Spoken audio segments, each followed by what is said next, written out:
नमस्कार, स्वागत है आप सभी का। आज के इस वीडियो में हम बात करेंगे कि पहली कोशिश में कैसे आप आईईएस ऑफिसर बनेंगे। आईईएस ऑफिसर मतलब Indian engineering services. Indian engineering services के तहत आप आईएएस ऑफिसर बनते हैं, जो कि रैंक होता है आईएएस आईपीएस के लेवल का ही, लेकिन ये इंजीनियरिंग के स्टूडेंट्स के लिए एक कह सकते हैं बहुत ही गोल्डन अपॉर्चुनिटी होता है। इस वीडियो में हम एक कंप्रिहेंसिव गाइड के रूप में आपको गाइड करेंगे। आईएएस का एग्जाम दोस्तों यूनियन पब्लिक सर्विस कमीशन यानी कि यूपीएससी के द्वारा ही होता है, जहां पे आपको वो एग्जाम को किन किन कैटेगरीज में लेते हैं उस पर हम बात करेंगे। चलिए, अंडरस्टैंडिंग द एग्जाम स्ट्रक्चर। सबसे पहले दोस्तों आपको मैं बताना चाहूंगा कि प्रिलिमिनरी एग्जाम्स यहाँ पे होता है, जिसे प्रीलिम्स कहते हैं, जिसके तहत आपको paper 1 general studies and engineering aptitude से रिलेटेड 200 मार्क्स के आपको क्वेश्चंस आते हैं। पेपर 2 इंजीनियरिंग डिसिप्लिन स्पेसिफिक होता है, जो कि 300 मार्क्स का होता है, यानी कि टोटल ये 500 मार्क्स का दोस्तों आपको होगा। वहीं मेन एग्जामिनेशन में दोस्तों आपको पेपर 1 होगा, जिसमें कि इंजीनियरिंग डिसिप्लिन का स्पेसिफिक रहेगा, ये आपको 300 मार्क्स। पेपर 2 में आपको इंजीनियरिंग डिसिप्लिन का स्पेसिफिक 300 मार्क्स, टोटल 600 मार्क्स आपको दोस्तों रहेंगे। पर्सनैलिटी टेस्ट इंटरव्यू होगा तीसरा, जिसमें कि आपको 200 मार्क्स का होता है। अब आपसे हम बात करेंगे डिटेल में सिलेबस के बारे में, जिससे कि आपकी तैयारी में चार चांद लग सके और आप अपने किस्मत को आजमा के अपने लक्ष्य को प्राप्त कर सके। सबसे पहले दोस्तों general studies and engineering aptitude में आपको क्या क्या कंटेंट पे ध्यान देना है। पहला करंट अफेयर्स, दूसरा इंडियन हिस्ट्री, तीसरा इंडियन पॉलिटी, और चौथा है इकोनॉमी, और पांचवा है जनरल साइंस। ये 5 चीजों पे दोस्तों आपको कमांड करना है, ठीक है। अब आपके पास आता है दोस्तों इंजीनियरिंग सब्जेक्ट्स, दूसरा जो है उसमें आपको जो आपके इंजीनियरिंग के सब्जेक्ट्स होते हैं, ब्रांचेस होते हैं, मैं उसको डिस्कस कर देता हूँ एक बार।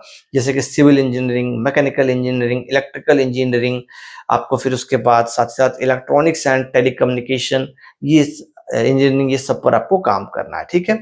अब चलिए हम बात करते हैं आगे कि इफेक्टिव स्टडी स्ट्रेटजी क्या होना चाहिए आपके लिए।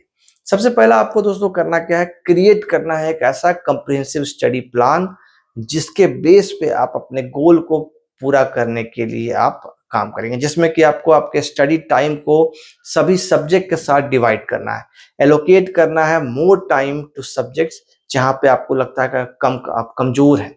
आपको पहले ये देखना है कि कौन आपके सेफ जोन में है, कौन आपको इजीली हैंडल हो रहा है, कौन आपको इजीली हैंडल नहीं हो रहा है। इंश्योर करना है आपको रेगुलर रिवीजन पर, आपको हाई क्वालिटी स्टडी मटेरियल्स दोस्तों पढ़ना है, जैसे कि आपको रेफर करना है एनसीईआरटी के बुक्स बेसिक्स के लिए, आपको standard reference books specific to engineering discipline जो होते हैं वो आपको पढ़ना होता है।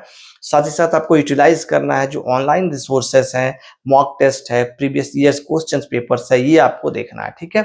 अब आपको कंसाइज नोट्स भी बनाने हैं जो आप पढ़ेंगे वाइल स्टडिंग। आपको कंपलसरी है कि आपको एक कंसाइज नोट्स बनाना है इंपॉर्टेंट पॉइंट्स के। यही नोट्स आपको आपको रिवीजन करने में मदद करेंगे ड्यूरिंग रिवीजन, ठीक है।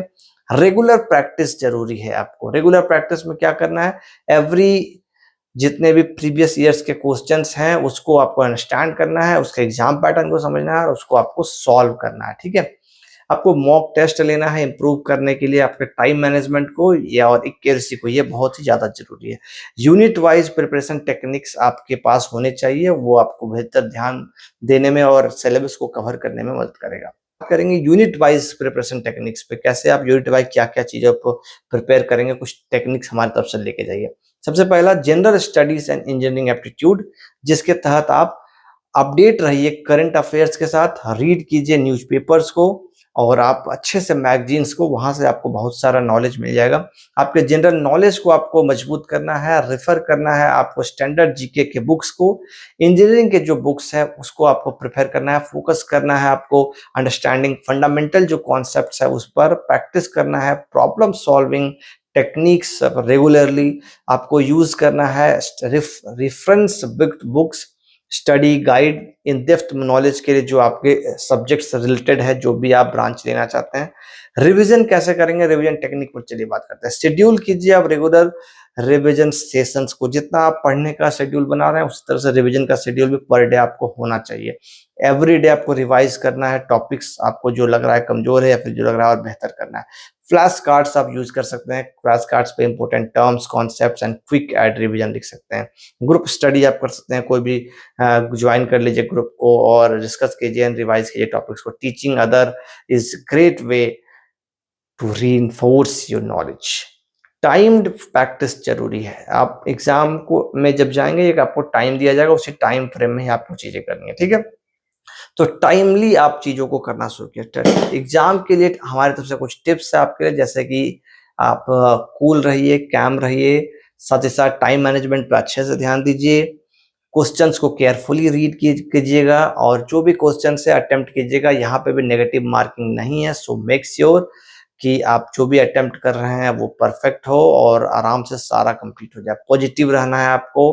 कंक्लूजन यही है मेरी तरफ से दोस्तों आप लोगों के लिए कि आप आईएएस के एग्जाम में अच्छे तरीके से अटेम्प्ट कीजिए और पहले अटेम्प्ट का ही आखिरी अटेम्प्ट खुद मानकर चलिए और देन आफ्टर डेफिनेटली आप क्रैक कर पाएंगे। तो that's all for today. Best wishes for your IAS exam. नमस्कार, धन्यवाद।